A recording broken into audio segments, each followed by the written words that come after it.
do is give me attribution and share alike. What that means is you cannot take my work and commercialize it and keep it private. Why? Because that would mean that you're a jerk, and you would never do that. Because we are building on open source software here, and I believe that we need to share knowledge so that we can grow our industry. So that's what CC by SA means, and you can find me at Empowered Law or on crypto Twitter at Pamela JD. Get it? I know, some nerd humor, some lawyer nerd humor. You're welcome. So today I'm here to talk to you, obviously, about estate planning. We're going to cover some common misconceptions about estate planning. I'm going to teach you how to start building your own plan today. And then we're going to talk about the thing that we have to talk about, which is why smart contracts are not a good solution for inheritance planning today. Let me just say right now, I am not a Luddite. I don't think that smart contracts will never be good for inheritance planning. I just think that right now, they actually create far more problems than they solve, and I'm going to talk to you about why. And if you want to convince me otherwise, I'm always open for conversation. I've written a book called Cryptoasset Inheritance Planning. It is available on Amazon in paperback, ebook, and audiobook.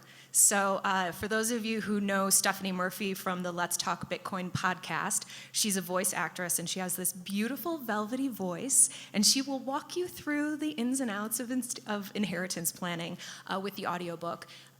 If you buy the paperback, you also get the ebook for free. If you get the audiobook, you get the ebook for free. You can get that at bit.ly/cryptoinheritance. All right. I'm sorry to tell you, but there is a quiz.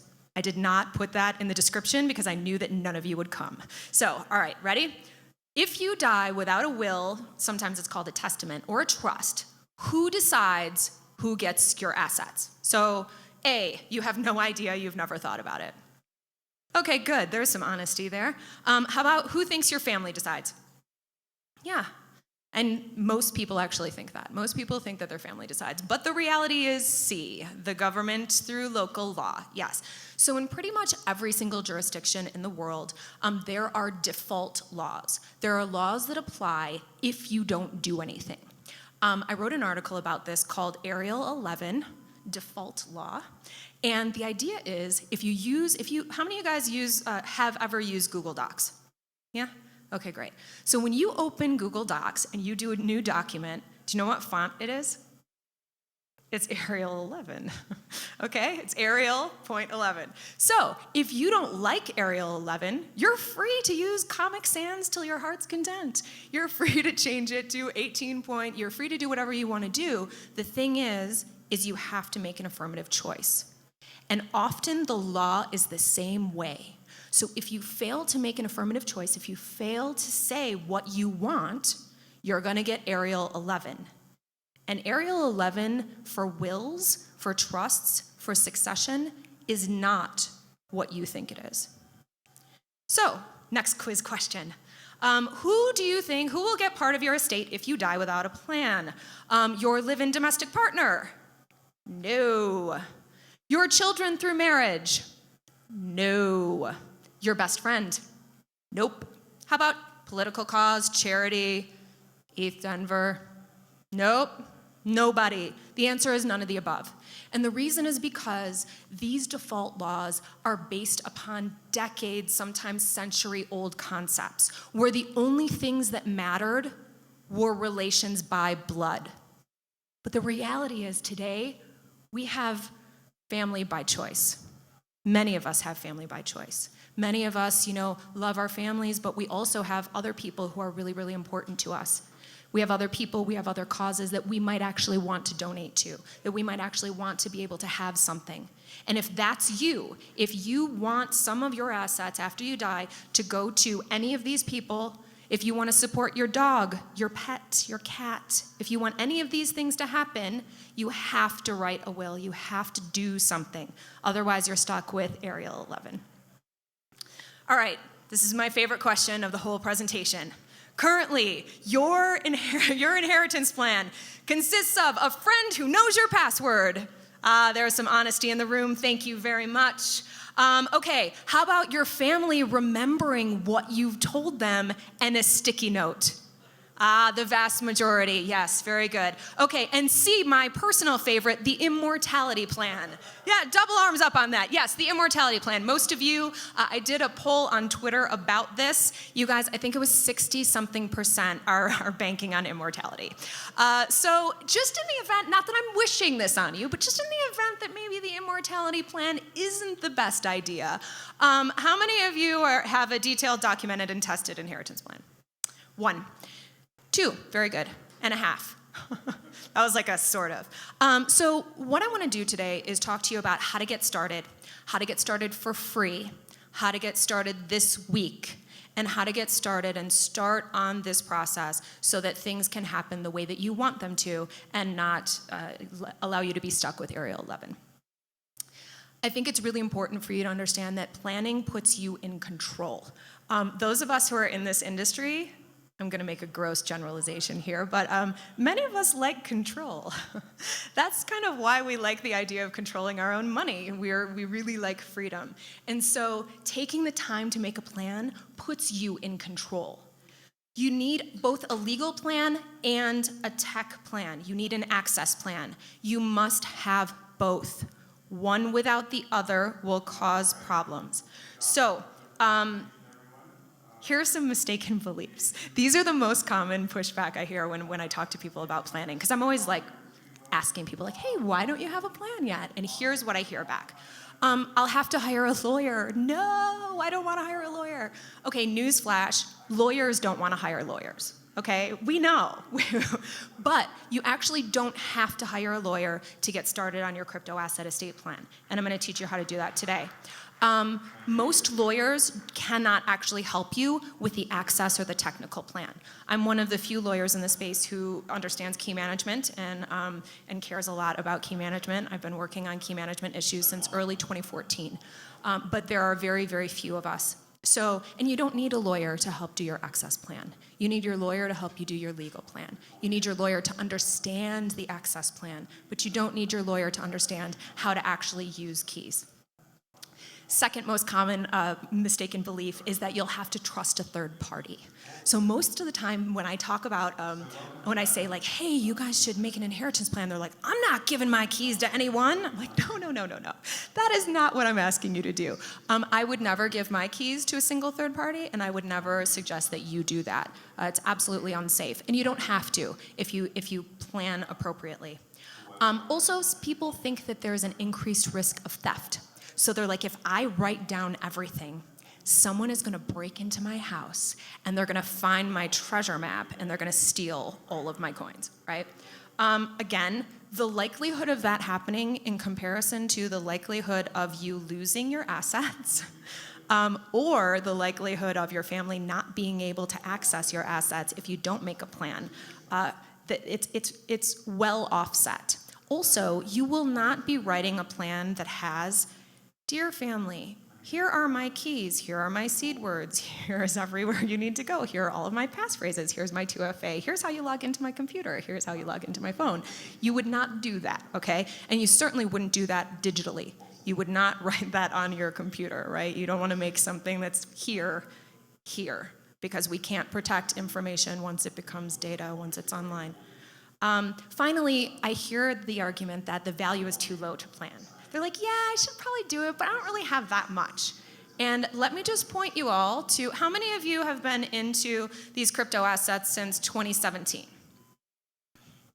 Yeah, so you remember the all-time highs, you remember the run-ups, you remember like, whoa, what is happening here? And so while today you might think like, the value's not enough to actually make a plan, the reality is that you don't know when the value is going to skyrocket again. You have no control over that. And you also have no control over when something happens to you. So better to do it now. It doesn't take a lot. It takes some time, but it doesn't take a ton of money. And I think if you're actually holding these assets now, it's a good idea to make a plan. So all of those things, all of those excuses, all of those reasons why people don't plan, I think are an illusion. I think the reality is that people don't want to think about their own death, and which is why I'm so shocked you all are here today, and I'm so grateful that you came to talk about this topic with me. We have this idea that like thinking about your own death sucks, okay? No one wants to do it. And so that prevents us from actually taking these sorts of things seriously. So I'd like you to take a look at this picture. How many of you see a duck? Raise your hand. How many of you see a rabbit? How many of you now see Duck Bunny? So the reason that this is in here is to help you recognize that things can be two things at once. Estate planning can be, hey, I'm thinking about my own death, but it doesn't have to just be that. It can be Duck Bunny. It can be something more than that. It can be fun. So I'm going to give you 3 different ways to think about estate planning in a way that hopefully will help you overcome that hurdle. So first of all, you can think of this as giving your family or your loved ones an awesome gift. Okay, think right now if someone gave you the amount of crypto assets you had just as a gift out of the blue. You'd be pretty happy, right? So imagine that you're actually giving a gift. This is a way that you can provide a nice gift for your family, for your loved ones, for a charity. If you don't like that, you can think of it as a security makeover. Because when you're doing your crypto asset inheritance plan, you need to go through and make sure that you have your backups. You need to know where your backups are. You need to test them and make sure that you can actually use those seed words to get back into your wallets. A lot of times this also allows you to consolidate. When I was first doing my inheritance plan, I was like, all right, I need to list all my assets. And I forgot that I had a colored coin wallet that I had not used since 2014. And I was like, oh, I had no idea I even had this. I had totally forgotten. And so I was able to consolidate that and sweep it into a wallet that I actually use. If I hadn't done that, there's no way my family would have gotten it. How could they? They didn't even know it existed. I didn't even know it existed until I actually sat down and gave it some thought. And so I was able to get value that I wouldn't have otherwise gotten now for me today. So it's not just about planning for your heirs and your loved ones, it's also about making your holdings better and safer today. This is my favorite one, the time machine mission. So if you're a gamer, you want to think about this in a different way. You don't have to think about it as you're dying. You can think about it as a time machine mission where you're coming back in time and you're creating a plan for yourself that you can execute when you come back from the future. Any way that you decide to look at it, I don't care. What I do care about is that you actually do something, and that's the biggest hurdle. So where do you start? I have 2 resources that are published. One of them is an inventory, and one of them is a letter to loved ones. These are free. They are available for you to use. You can find them at empoweredlaw.com, and you can take them and make them your own. So edit them liberally, put whatever you want to put in them, and it walks you through the process of some preliminary estate planning stuff. It's important for you to know that perfection is an illusion. There is no such thing as 100% security. There is no such thing as a perfect estate plan that will allow your heirs to access every single asset from now until the future. But something today is better than nothing today. So what you're going to do is you're going to start planning today, and then you can make your plans better and better and better. This is one of the most important things I'm going to tell you today. Your loved ones do not have your technical knowledge or ability. They don't. So the thing about inheritance planning is a lot of times people want to write a detailed instruction manual to their loved ones, right? They're like, okay, now what you do is you go in and you find my treasure, and then you put in the PIN, and then you effectuate a transfer from here to here. And what happens? This. Your family, this is what you think they do, and this is what they tell you they do, right? Because they want you to stop talking about it. Okay, they want you to stop trying to explain it. This is how they actually feel. They don't get it. And even if they nod and smile, oh yeah. No, okay? The only way that you can be sure that they got it is to do a dry run. Have them pretend like you're there. You don't answer any questions, and you have them actually follow your plan, and you will see where they get stuck. So it's really important for you not to put the pressure of having them have to have technical knowledge in order to access your assets. So how do you do this? Well, I think it's easiest to start with a letter to your loved ones. And I literally have a template that starts and says, "Dear loved one, if you're reading this, it means that I have crypto assets and I want you to know that I do. Please be careful because third parties can steal these assets from you." And it goes on, and the first thing that I usually have people do is identify helpers. Identify someone or someones that you know in the community that you trust that can be there to help guide your heirs through the recovery process. You're not giving these people your keys. You're giving your family their contact information so that they can say, "Listen, I'm in grief. My loved one's died. You know my loved one. Can you help us? Can you oversee the process of getting these assets back?" It's much better to identify helpers because if you don't, they will. They have to. So where are they going to go to find a helper? Reddit, Twitter, your local meetup group. And who might offer to help them? Someone who doesn't actually have their best interest in mind, someone who decides that this is an advantage for them and they want to steal all the money, and good luck with your family trying to now have a lawsuit to recover those assets. So it's much better if you identify a few people that can help your family through the process. You'll also notice that the templates are available in English and Spanish. One of the things that we sometimes forget is that this is a global movement and we have people all around the world, and so I try to share my work in as many languages as possible, and I'm working on that this year. One of the main things you want to do is make sure that your loved ones are going to keep the keys. So think about where your keys are right now. Do you have keys on your phone? Do you have keys on your laptop?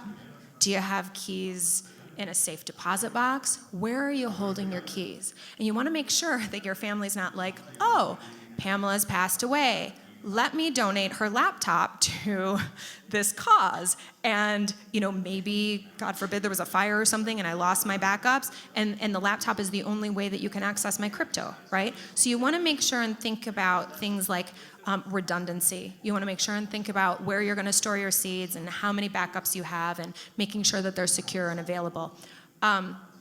So you can do this also using a cryptocurrency inventory. Some people like things to be a little bit more wordy. Some people like things to be more table-driven, right? Very clear. So the cryptocurrency inventory sheet is just an alternative to the letter to loved ones that will help your loved ones if you feel more comfortable using the inventory sheet. And you will say in it, "I use my laptop and my Trezor and my crypto to access my ETH." And that's enough to allow someone who has the technical ability to help your loved ones access those assets, so long as they have the keys. Does that make sense? Okay, good. So with these two things, with your cryptocurrency inventory and your letter to loved ones, you basically have done the first section of my book called Cryptoasset Inheritance Planning. The next 3 sections are how to make those things better. So for example, maybe right now you're storing your crypto on a single seed with no passphrase. Well, that's fine, but you can do better. Maybe you want to use multi-sig. Maybe you want to use an advanced security feature like a passphrase with your hardware wallet. Also, I'm very excited, in case you guys don't know, Satoshi Labs, who are the people who make the Trezor hardware wallet, have a SLIP proposal, SLIP, 39, which is attempting to standardize the Shamir's secret sharing implementation. For those of you who don't know what Shamir's is, it's basically, and I'm not a cryptographer, please don't hold me to the perfect definition, but basically what happens is you take one secret and you can split it into sections, and you can set a quorum where you need X number of sections to recreate the secret, okay? Unlike multi-signature, with multi-signature, you lock your funds to, for example, 3 keys, and then you need 2 out of the 3. With this, you take a single secret and split it off into shares. Now, this is really, really exciting for us who are interested in key management and interested in succession planning because it allows us to add an extra layer of security. The problem is that it's not standardized. And so what happens is if you're using a Shamir secret sharing implementation that you did not write, you do not know what it will do, and you will also need that same exact software to recreate the secret, which is dangerous, so you don't want to do that. So there are a lot of things that you can do to make your security better, to make your resiliency better. You can look at things like geographic diversity, where a lot of people store their seeds just in their home in a safe, right? You want to make sure you protect them against water damage and fire damage and things like that. But then some people go to the next step. So they say, okay, I want to, if there's a natural disaster in my area that prevents me from getting this, maybe you want to have a backup 100 miles away, 200 miles away. Sometimes people put backups in other countries. It really depends on you, your situation, your family, and what risks you're trying to hedge against. But the good news is you don't have to do any of that to get started today. The next section after you make it better in the book is making it legal. And it's not what you think. This part of the book, I actually teach you how to find a lawyer, how to keep your costs down, how to fire a lawyer. You can imagine it's wildly popular with my colleagues. But I empower you to do what you need to do with your lawyer, but to go in as a knowledgeable and educated person.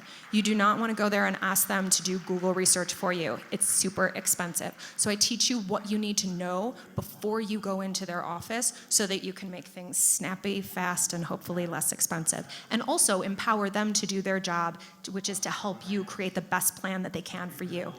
And finally, keeping it fresh. So the thing about inheritance planning is, you guys, you can't set it and forget it. You can't just do this once. It's got to be something that you do every so often. And so usually for my recommendation is once a year, you should go and take a quick look. What you want to look for is if anything has changed major in your life. Birth, death, change of a job, moved, if you're using different wallets, if you've moved from a Trezor to a Ledger, if you've changed something major, you want to take that time to go through and update your plan.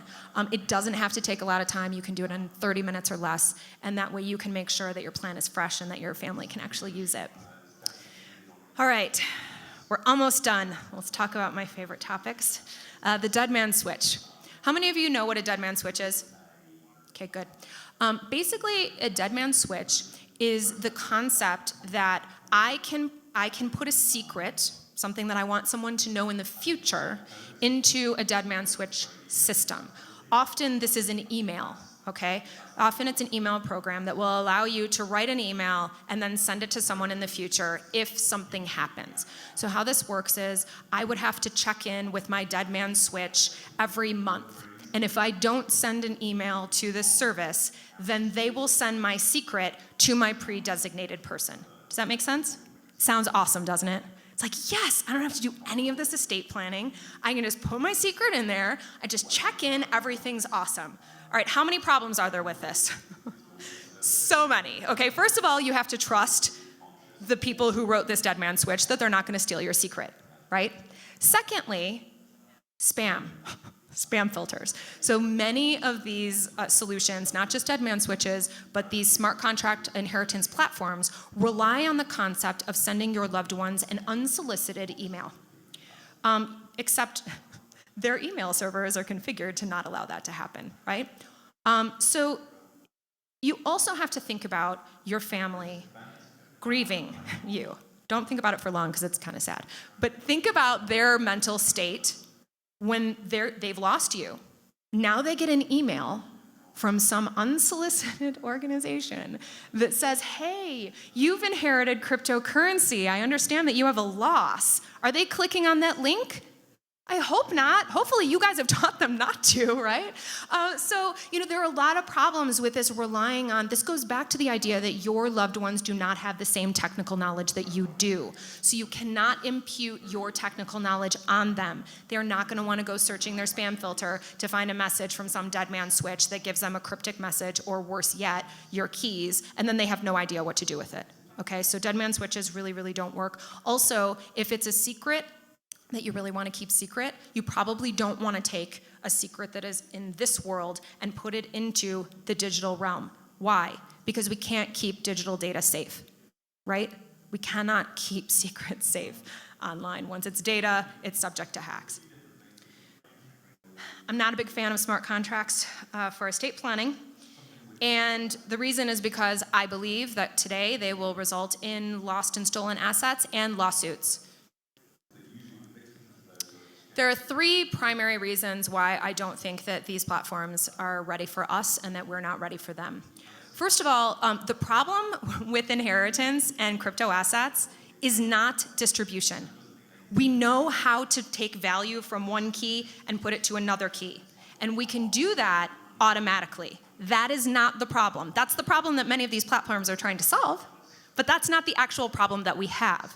The real problem that we have here is that we have people involved. And when you have people involved in the process, an automatic transfer of assets from me to my best friend means lawsuit. Why does it mean lawsuit? It means lawsuit because my best friend is not legally entitled to those assets. And so what happens is, even if someone thinks that they're beyond the legal jurisdiction, which I hear often, your family members are not. And your family members are not going to buy into that, especially if they think that they're losing out on money. Okay? They will go to the courts because that's what non-crypto people do. They avail themselves of local courts. So the problem is people. The problem is who thinks they should get these assets. And does that comply with what your smart contract program actually does? The second, and I would argue even bigger problem, that smart contracts don't make things easier. In these platforms, most of them require you to take a key and they transfer value to another key. Yes? Who created that key? Who has the backup to that key? Oh, the centralized provider. Isn't that nice of them to provide? Or you. Oh, great. Okay. So let's just play this out. Let's walk down the road as if this was going to happen. So you create your crypto asset key, and you give that key to your loved one, and you say, listen, you need to hold on to this, because at some point in the future, there's going to be value magically transferred to it. And they're going to go, okay. They have no idea what you're saying. Okay? Now, we have to rely on them to keep that key safe. We have to rely on them who don't actually use crypto assets, to make sure that they know where the backups are, that they have access to them, and that they will have access to them when the time comes. For me, the biggest problem is the key generation, right? It's not safe for you to generate keys for other people. We really, really need people to be generating their own keys and understanding that. Otherwise, it can be really unsafe. Also, you have to keep up with the network. Okay, you have to keep up with all the updates, because if you start using these platforms and locking your value, and there's a major hard fork where you don't have backward compatible contracts, then you can end up with a problem where your funds can be locked permanently. Finally, I'm not a big fan of trusting a single third party. And in my view, when we trust platforms like this, we're trusting not a bank, not a lawyer, but we're trusting the developers and we're trusting the network to be able to anticipate all of the things that might happen with our inheritance plans. Finally, unlike a lot of things that we're doing, most things that we're doing with crypto assets right now involve instantaneous value transfer, right? So we're doing short-term, hey, I'm gonna go to the food truck and they're gonna give me food and I'm gonna give them tokens, right? Awesome, that's easy, that's a great application, you can do that today. The thing about inheritance planning is this is a long game. Once you lock your assets in, these things have to be good, they have to be work for our heirs for decades to come. So I want you to take 1 second and think about the Ethereum network in 2020. What's happening? What's happening? Do we have sharding yet? Where are we at? Are we at proof of stake? Now think about the network in 10 years. 2029, what's happening? 2039, 2049, 2100. Can the smart contracts that you're writing for your inheritance plans today sustain whatever is going to happen in the network for these sorts of long-term plannings? No, they can't, because we don't know what's going to happen, right? So we're just early. It doesn't mean never, it just means we're a little too early. In closing, humans die, crypto assets don't. You can spend 60 minutes if you download or take a look at the letter to loved ones, or you take a look at the Cryptoasset inventory. You can get started on this today, right now. So I want you to do me a favor. Take your phone out. You're like, what? What speaker wants me to look at my phone? I do. Take a look at your phone. However you use reminders to help you do things, so if it's a calendar entry, if it's a note on your to-do list, right now you're at ETH Denver, and this is awesome, and you might be motivated to do this plan right now, but guess what? The next speaker is gonna come up, and they're gonna be like, yeah, you're gonna be super excited about that. And so I want you to put a reminder in your calendar next week, this time. Come back, do your letter to loved ones. Your family will appreciate it. Thank you so much for your time and attention.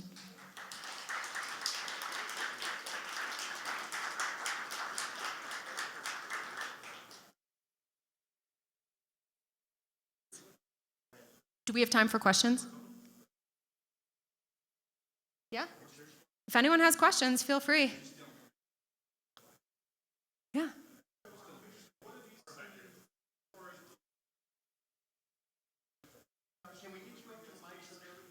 Could you come up to the mic? Thanks. Forgot about the live streamers. So is there an electronic method of sending keys and stuff that you do trust? No. There's not one at all? It's the easiest question I had. No. Okay. No. Cool. Thanks. Not for this purpose, right? So if you're dealing with someone who is super technically savvy, who understands how key management works, and they can actually effectuate a secure key transfer, those are very few and far between, and they're not your heirs probably. So in this context for inheritance planning, no. Thank you so much, you guys. If you have any questions, I'm happy to answer them later. Enjoy the rest of the conference.